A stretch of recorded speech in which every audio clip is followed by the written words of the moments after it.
اعوذ بالله من الشیطان الرجیم بسم الله الرحمن الرحیم. لکه زیاتره ملګرو ته معلومه ده چې د افغانستان کرکټ بورډ پسې زیاتره پوسټونه هم شوي دي د لوبو په باره کې. په دغې پوسټونو کې که شپږیزه شوه، که افغانستان پریمیر لیګ شو، که داسې نور میچونه شول، زموږ خبریالان به ورکې حتما ضروري حاضر وي کله چې سکواډ اعلانېږي یا بل کار کېږي. که چېرته لوبې نه برابرېږي نو زموږ خبریالان په یو جنسنګ انرژي باندې په کټ باندې کینی او افغانستان سره خیانت شروع کی. دو ته لږ شرم پکار دی. شرم په دې پکار دی خبریال اوسه پورې د افغانستان د بودیجې تپوس نه دی کړی چې افغانستان بودیجه څومره ده. هغه خبریال ته ویم که نه چې د کم خبریال زړه چوي الله دې زړه وچوي. دا درله صفا خبره کوم. څوک چې ځان چاپلوسان ګري، کم خبریال چې ځان چاپلوس ګړي هغه ته زه دا وایم په خپله ځان پیژني.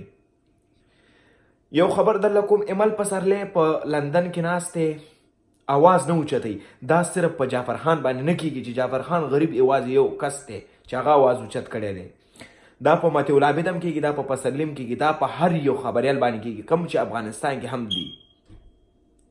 ټول باید راپاڅېږي، تپوس ته وشي.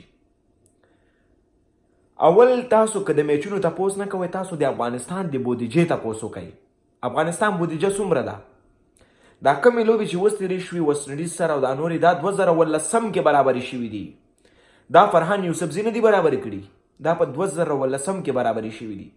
د شفیق ستانکزي په وخت کې برابرې شوي دي. بیا بل تپوس دې دې وشي چې لوبغاړو د هر یو کس تنخوا څومره ده. که پاکستان کرکټ بورډ شو، که انډیا شو، هغه هر یو کټګري معلوموي چې په کومه کټګري کې لوبغاړی دی. دلته بودیجه نه معلومیږي، بودیجه رځي او ځي. بیا پسته کرکټ بورډ وایي چې بودیجه موږ سره نشته. زموږ زیاتره ملګري به وایي دې کې د فرحان یوسفزي به هم ګناه وي، خو دې کې د هغه کس ګناه ده څوک چې لوبې برابروي. کرکټ بورډ کې داسې کسان زیات کار کوي، د سلیکشن کار سلیکشن یي، څوک چې میچونه برابري د هغه د فرحان یوسفزي نه خو موږ هسې هم ګیله نه کوو. هغه 15 ورځې افغانستان کې، 15 ورځې لندن کې. دلته زه ټولو خبریالانو ته وایم که چېرته جنسنګ انرژي ته بیا زړه شوي، زموږ هیوادوال په افغانستان کې زیات دي، دوکانونو ته ورځئ دا جنسنګ به در باندې اغوز کړي. نن خو مې درپسې ویډیو وکړله، سبا درپسې راځم، نومونه مې واغستل، سبا درپسې راځم، بله ویډیو هم درپسې کوم، ټولو افغانانو ته ښیم. بیا زه نن درله ویم د دې تپوس باید ورشي، کرکټ بورډ ته تاسو باید ورشئ او د دې تپوس وکئ چې لوبې ولې نشته. کرکټ بورډ هم موږ له نه وایي، صفا حل نه وایي. موږ خو څه خبریالان نه یو چې موږ کرکټ بورډ ته ورشو. د کرکټ موږ چې حقیقت وایو ولا کم کرکټ بورډ کې پرېږدي، نه هم پرېږدي. که چېرته تاسو پرې نه دي، تاسو راپاڅېږئ یو ویډیو وکئ چې نه هم پرېږدي. بیا به موږ ومنو چې تاسو افغانستان سره مینه لرئ. د ټولو خبریالانو ورونو نه مې دغه خواهش دی چې راپاڅېږئ یا سبا یا بل سبا ورشئ کرکټ بورډ ته چې دغه لوبې ولې نه کېږي، لوبې ولې نه برابرېږي. که د لوبغاړو غلطي موږ به لوبغاړو پسې راپاڅېږو، که د کرکټ بورډ غلطي موږ به بیا کرکټ بورډ یاد کړو. خو دلته موږ ته اوس معلومات نشته چې دلته بودیجه نشته، لوبغاړي نه لوبېږي، لوبغاړو په منځ کې بدخلافي ده. څه چل دی؟ دا یو خبر موږ ته راکولی شي خبریالان. که خبریال همداسې چپ پاتې شي دا نه کېږي.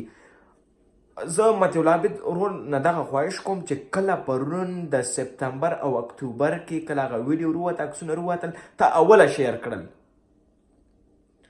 تا به د هغې نه مخکې ولیکل کړی وی چې ټولو افغانانو در سره چې کومه مینه لري هغه نور هم زیاته شي. دا خو نه چې تا افغانانو ته ووایې چې دا را روان دي دې لوبو کې، خو تا خو موږ نور هم غوسه کوي. دا لږ مغزم پاتې دا هم ختمېږي. نو د ټولو خویندو ورونو نه خواهش کوم چې دا کومه ویډیو ما وکړله په دې باندې خفه کېږئ مه، ځکه زما هم زړه درد کوي، د ستاسو افغانانو هم زړه درد کوي. الله دې وکړي چې تاسو راته ښه شي، بې ښه وخت ولرئ. د الله په امان.